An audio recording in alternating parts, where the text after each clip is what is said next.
ดจงกำจัดพวกที่โหดสัวมันโคตรบักแก้วไก่สอนสัวมันโคตรบักแก้วไก่สอนดินและเดินมันปักไม้ไว้ดินและเดินมันปักไม้ไว้นี่เตะขีดไล่แขนกอบแขนโกยนี่เตะขีดไล่แขนกอบแขนโกยให้เจ็บโรยหมดสาทั้งโคตรให้เจ็บโรยหมดสาทั้งโคตรบักเขาหนาโหดบักโคตรคนเศร้าบักเขาหนาโหดบักโคตรคนเศร้าบักเสียงบุญยังบ่มีความหูบักเสียงบุญยังบ่มีความหู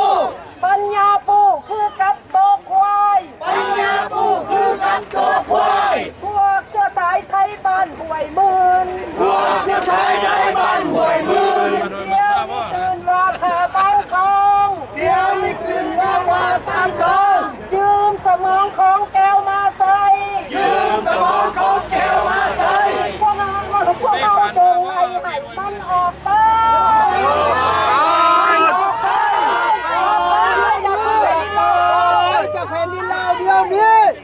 ยุดการพบทีขูดเหตุรีบเป็นประชาชนให้ขึ้นสิทธิเสรีภาพและประชาธิปไตยให้แก่ประชาชนลาวหมดทุกคนในทั่วโลกมีสิทธิเป็นเจ้าของประเทศชาติบ้านเมือง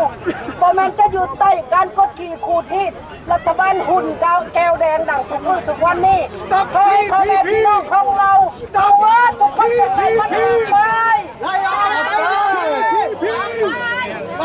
อกไปเดี๋ยวนี้พี่น้องออกไปจากเมืองเราเดี๋ยวนี้ใกล้จะมาแล้วตำรวจมาหลักทางมันไว้อยู่ใกล้สิมาแล้วเตรียมเด้อพี่น้องชาวลาวเฮาเตรียมเด้อกับที่พี่ไปมันมาเด้อมาโลดเรียกเอาโอ้กูดีกันไปเฮ้ยน้องเป็นเบ็ดมันบ่ไหวเนาะตามนี่เพื่อเลยนาซีก็บ่ได้ยืนทุกทีแล้วสิตายโอเคโอเค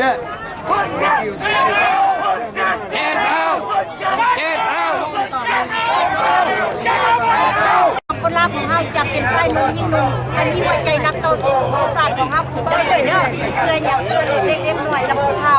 แล้วก็ผู้เฒ่าเด็กน้อยและครูบาอาจารย์สำหรับบ่มีอุปกรณ์ป่าอาศัยการที่ของเราราชชีพของข้าเจ้าบ่มีความสิทธิ์และก็บ่มียุติธรรมให้กับตัวประเทศเราฉะนั้นถ้าว่าเกี่ยวเป็นผู้นำแล้วอยู่บ่ได้มาศึกษาพี่น้องมาขอโอยเอาพื้นแผ่นดินมาของไปในทางของเราไปเก็ตเอา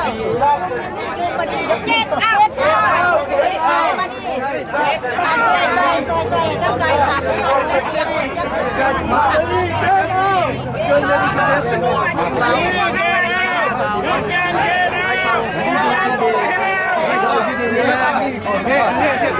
Just their voice. Need their voice.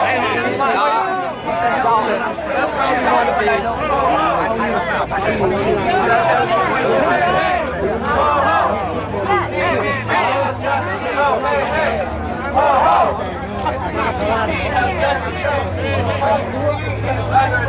Can I?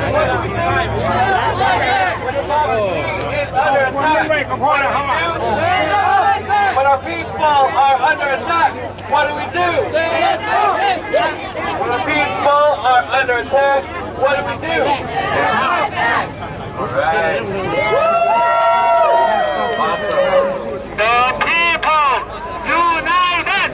will never be defeated. The people united will never be defeated. The people.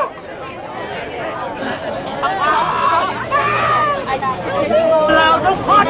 ต้องเป็นสิทธิภาพของตนเองมีสิทธิ์ต่อว่ามีสิทธิ์ต่อสู้เอาดินแดนของตนเองได้ดังนั้นฉะนั้นขอให้กัปเมนหรือว่าเสียชีวิตโตจงยุติในการข้อกันลำแดงพี่น้องขอประชาสัมพันธ์หน่อยหนึ่งเนาะพอเป็นไปได้เอาใจเข้าใกล้ๆกันหน่อยหนึ่งบ่อยากให้อยู่ย้ายไปพูดเข้าใกล้ๆกันแน่ได้ก็สิเนาะความรู้ไม่มีเข้าไปใกล้ๆกันมาเด้อ คนเราคน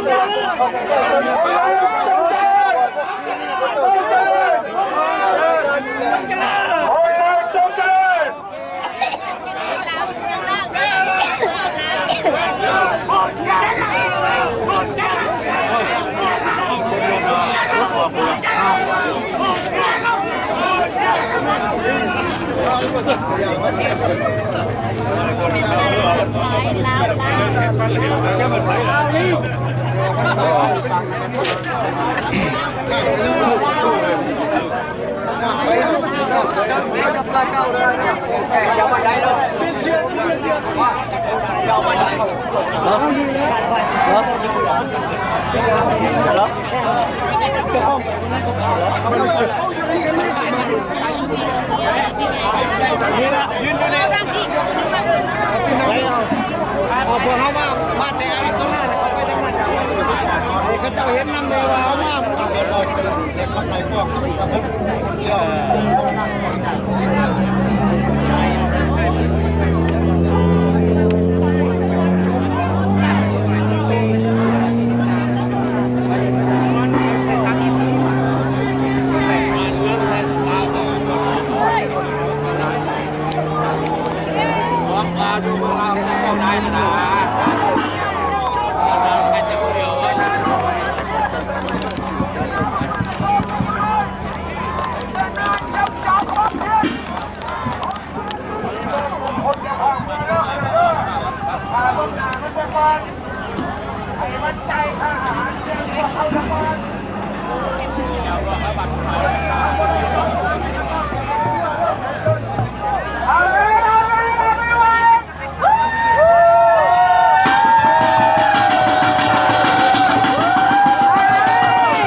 We are united against the CCP. So, let's see. Number one. Wait. Number two. Hey, hey. Ho, ho. TPP has got to go. Hey, hey. Ho, ho. TPP has got to go. Hey, hey. Ho,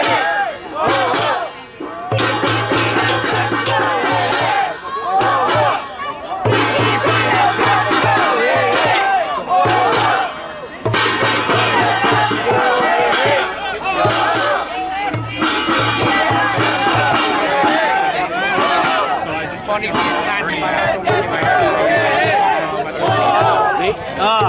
พวกที่มาเนี่ย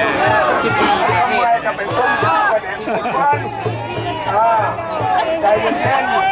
ๆถ้าไปประชุมมานี่ท้องถิ่นเนี่ยมันใจค่าเข้าแบบเย็นเนี่ยจะพอเดี๋ยวเขาโอนเอาเด้อ